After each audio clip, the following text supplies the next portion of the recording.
is hunger strike. What fasting does is to act as a spiritual catalyst to your prayers. Fasting reinforces your prayers. Fasting infuses spiritual values to your prayers. So if there is no praying, fasting is just doing without food. It could be for economic reasons or for health reasons. Amen.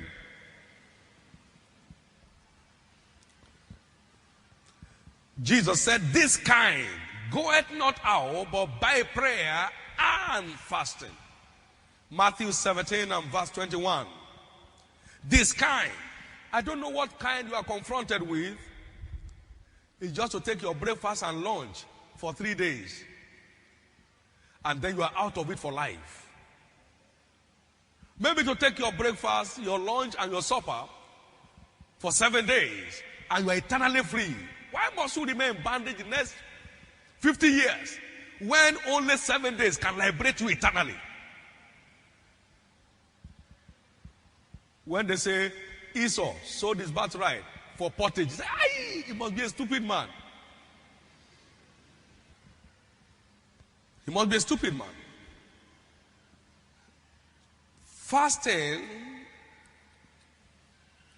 is not a church doctrine. Fasting is a prescription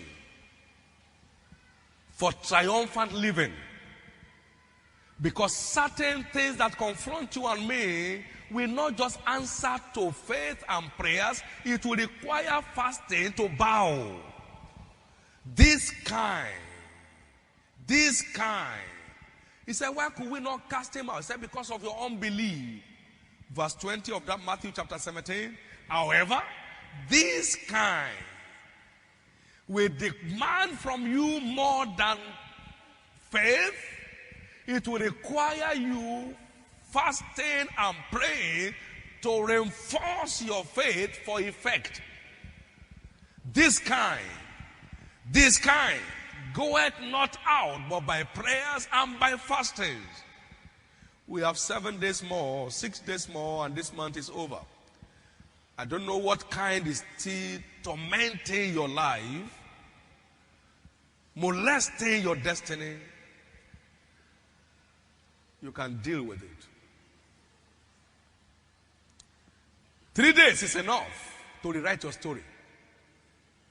More than enough. He said, after 2 days will he revive us again, and on the 3rd day he will raise us up that we might be in his presence. So God has a quickening work that takes place in our life within those days. Don't watch your business crumbling. Don't go to shop today, go tomorrow, nothing is selling and you are still sleeping and just waking up and, breakfast is as big as this. Lunch is this way. Supper is like pregnancy. This kind goeth not out but by prayers and fasting. This kind. Jesus teaching about prayer in Matthew chapter 6. He said the following things here. Verse 16 and 17. Talking about fasting. This is what he said. Moreover, when ye fast, not if ye fast, when ye fast.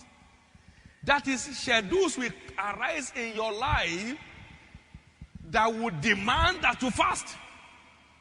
Don't say, I don't have the gift of fasting. You will soon have it. This kind. He said, when ye fast. Everybody say when. Not if. When ye fast. Just like the challenges of life. He said, when ye pass through the waters, I will be with you. Not if you pass. Everybody will pass through some waters. And through the fires. Everybody will pass through the fires. How many understand what I'm talking about? When? So it is a program, it's a schedule. It's part of our life. It's part of the Christian lifestyle. When ye fast. He used the same thing as when ye pray. He used the same thing as when ye give your alms.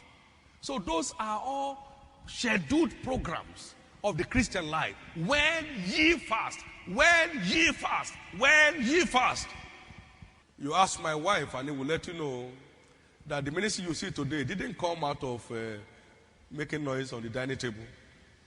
1 year, me and fasting were going to kill each other. It was fight to finish. Either the fasting kill me or I kill fasting. Either of the two. And then, as soon as Zion travailed, she brought forth her children. Christianity is not a club. Church is not a club. You know, there is a Keja club, there is golf club, club all over town. This is not club. This is a family, a spiritual family, leaving every member with practical responsibilities. When ye fast, when ye fast. Verse 17. He said, but thou, when thou fastest, I like the word fastest. It's in the present continuous tense.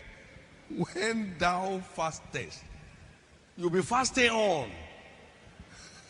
Amen. You'll be fasting on.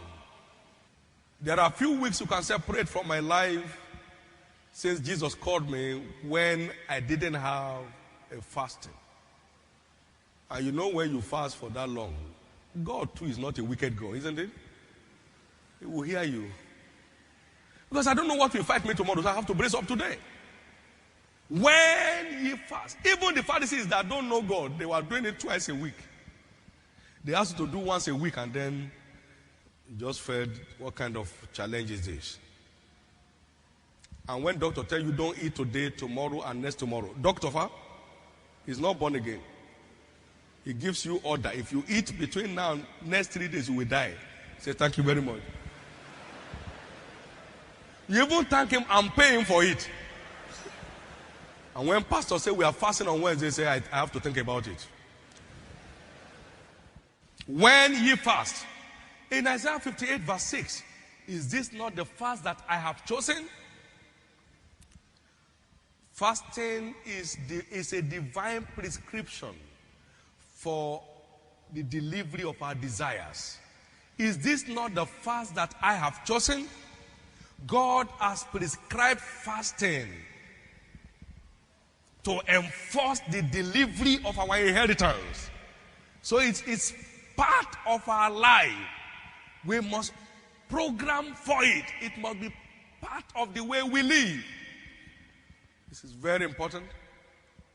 But never forget, it is fasting and prayers. Jesus went into a fasting session and the devil came at him. He threw him out. It is written. It is written. It is